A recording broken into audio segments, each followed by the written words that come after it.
Գևորգ Ղուկասյանին։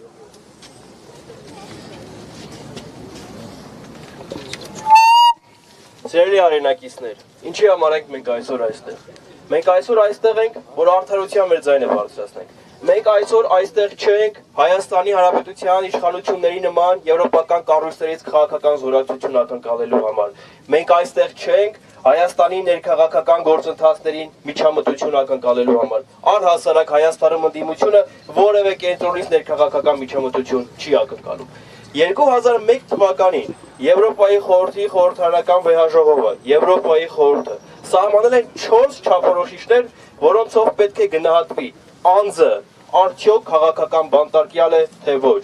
Բոլոր մեր ընկերների նկարները, որոնք այսօր այստեղ պահված են, նրանք բոլորը բավարարում են այդ 4 չափորոշիչներին։ Մենք Հայաստանում այսօր ունենք աննախադեպ թվող բանտարկյալներ, եւ մեր ակնկալիքն է, որ մեր եվրոպացի գործընկերները եւ առաջին հերթին Եվրոպայի խորհրդի մարդու իրավունքների հանձնակատարը, որը ի պաշտոնե պարտավոր է խոսել այս մասին, տալ քաղաքական գնահատական Հայաստանի իշխանություններից պահանջել վերջ տալ դատական համակարգի քաղաքականացմանը, վերադառնալ օրենքի գերակայության տիրույթ։ Եվրոպական կառույցները չպետք է թույլ տալ, որ Հայաստանի իշխանությունները օգտագործեն այդ միջպետական հարաբերությունները այստեղ քաղաքական դիվիդենտներ շահելու համար։ Մենք իբրև ժողովուրդ, իբրև հասարակություն հավատացել ենք եվրոպական արժեքներին, որովհետև այդ արժեքները հիմնված են եղել իրավական հենքի վրա։ Մենք չենք հավատացել այդ արժեքներին, մենք չենք գնացել այդ արժեքների հետևից, մենք եվրոպական ինտեգրացիայի չենք գնացել աշխարհաքաղաքական նպատակահարմարությունից ելնելով։ Այդ արժեքների հետևից գնացել ենք Հայաստանում ժողովրդավարություն ամրապնդելու համար, Հայաստանում օրենքի գերակայություն ամրապնդելու համար։ Եվ այսօր մեր եվրոպացի գործընկերներից մեր ակնկալիքը հետևյալն է,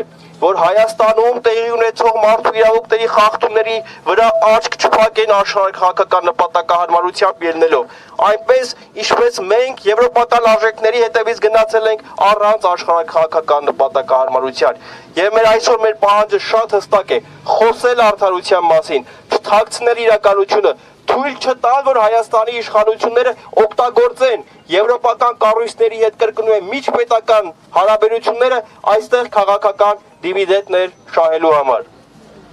Եվ նաև վերջին իրադարձությունները, որոնք տեղ են գտել Եվրոպայում, եւ հատկապես Ֆրանսիայի ազգային ժողովի կողմից 3 ընդունված բանաձևը, որտեղ հստակ խոսք կա հայ գերիների մասին, արցախայցյան վերադարձի իրավունքի մասին, հույս է ներշնչում, որ համապատասխան աշխատանքի հետևողականության դեպքում մենք կարող ենք եվրոպացի մեր գործընկերներից կամ նրանցից ոմանց բերել այն դաշտը, որ նրանք խոսեն իրավունքից, խոսեն արդարությունից, խոսեն իրավունքի գերակայությունից եւ այն բոլոր խնդիրներից, որոնք տեղավորվում են եվրոպական արժեքների համատեքստում։ Այսօր մեր պահանջը շատ հստակ է՝ խոսենք արդարությունից առանց քաղաքական նպատակահարմարության եւ ազատություն մեր բոլոր քաղաքբանտարկյալներին։